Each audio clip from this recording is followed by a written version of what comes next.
سب سے پہلے بات کریں گے سعودی عرب سے کراچی آنے والے 9 مسافروں کے کورونا ٹیسٹ مثبت آ گئے ہیں۔ وفاقی اور سندھ حکومت کے درمیان کورونا سے متاثرہ مسافروں کے قرنطینہ کے معاملے پر تنازع ہے۔ کورونا مثبت مسافر صبح 10 بجے سے ایئرپورٹ پر موجود ہیں۔ مسافروں کو کھانے سمیت کوئی سہولت فراہم نہیں کی گئی، جس پر مسافروں نے احتجاج کیا ہے۔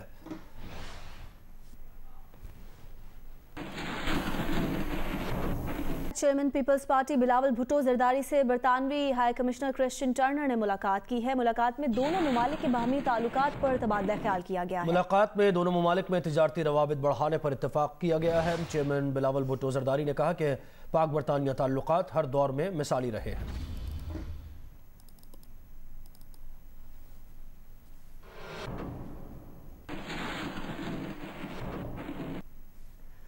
آزاد کشمیر میں عام انتخابات کے لیے الیکشن کمیشن نے سیکیورٹی فورسز کی خدمات طلب کر لی ہیں۔ امن و امان کے لیے پاک فوج، رینجرز پنجاب اور فرنٹیئر کانسٹیبلری کی خدمات مانگی گئی ہیں۔ الیکشن کمیشن نے وزارت داخلہ حکومت پاکستان کو فورسز کی تعیناتی کے لیے درخواست دے دی ہے۔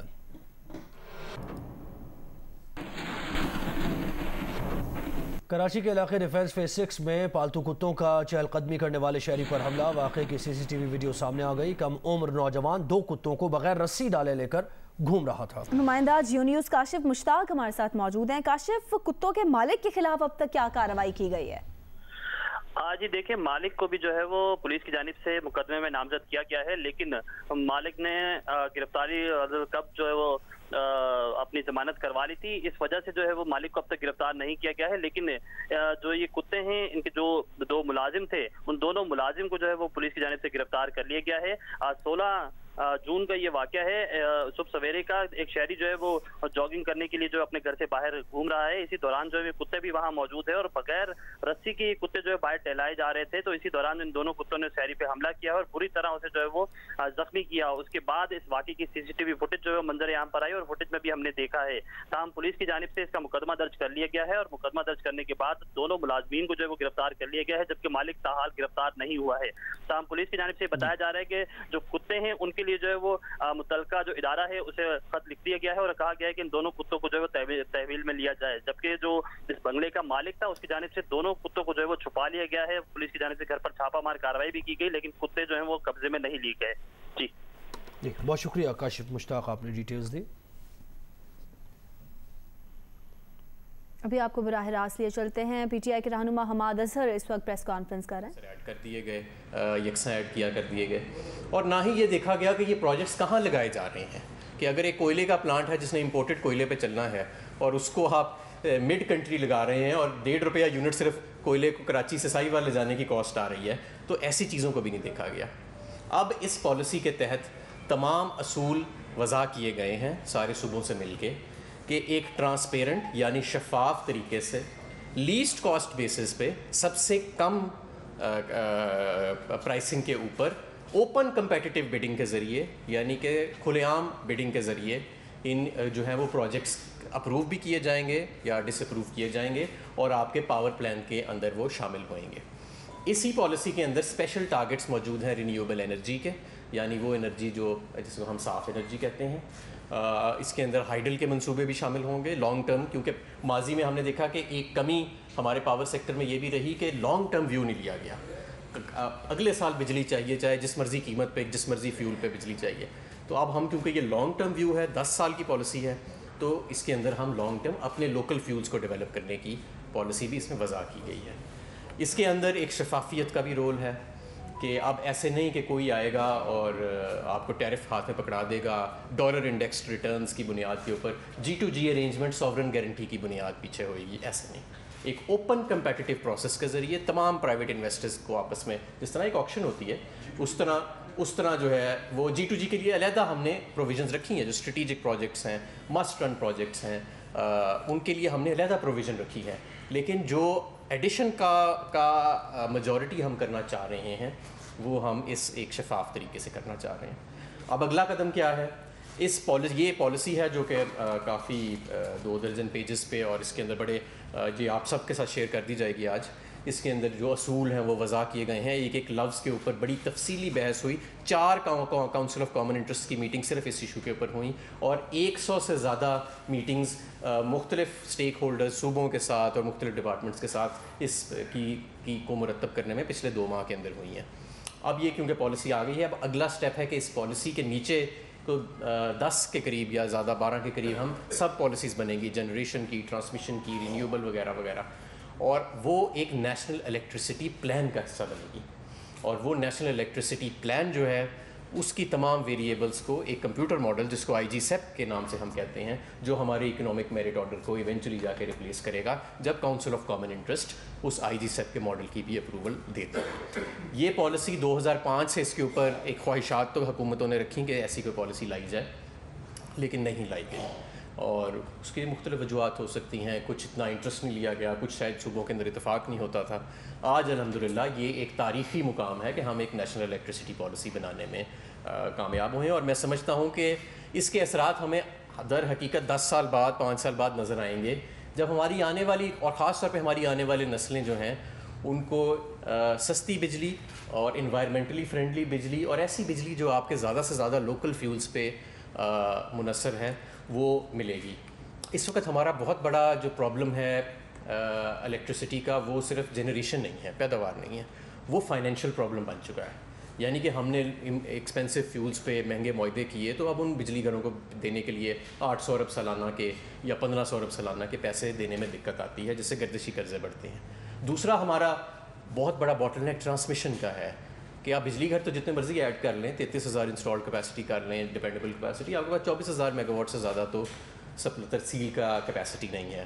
اور البتہ کہ اس کیپیسٹی کو پچھلے 2 سال میں 4,000 میگا واٹ سے بڑھایا گیا, 20,000 تھی پھر 24,000 پہ آئی, لیکن ابھی بھی اس میں کم از کم 10,000 میگا واٹ مزید ایڈیشن جو ہے یہ مانگتی ہے. اور اس سال ہم نے ریکارڈ 100 ارب سے زیادہ فنڈز رکھے ہیں جو ٹرانسمیشن کے اندر جائیں گے, اور یہ پچھلے 3 سال کے سارے فنڈز ملا کے اس سے زیادہ ہیں.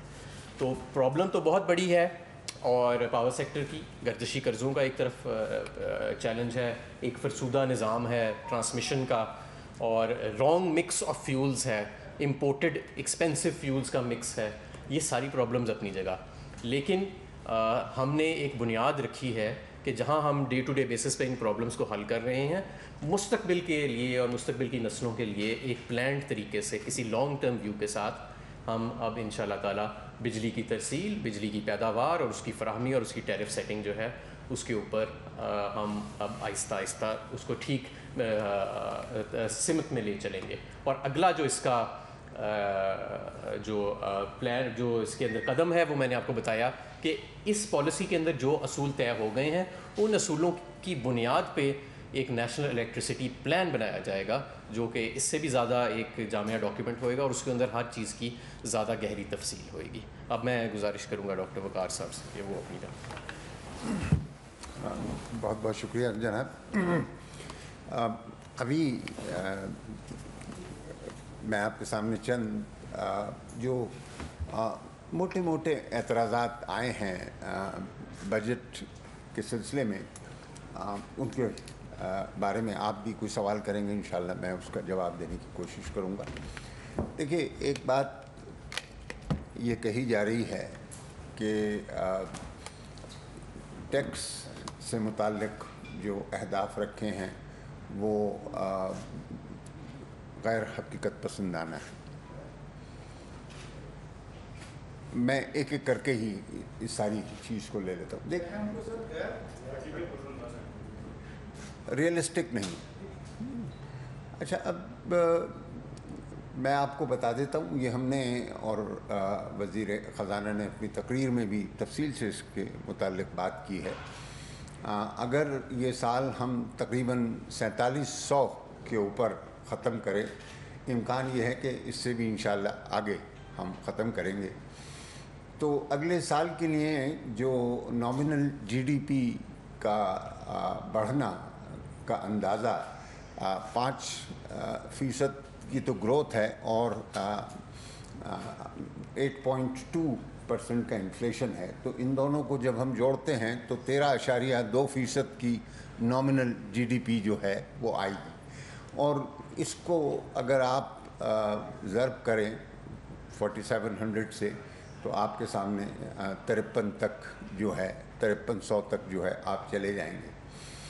اس کے بعد ہم نے بجٹ کے اندر جو اقدامات کیے ہیں وہ 2 طرح کے اقدامات ہیں۔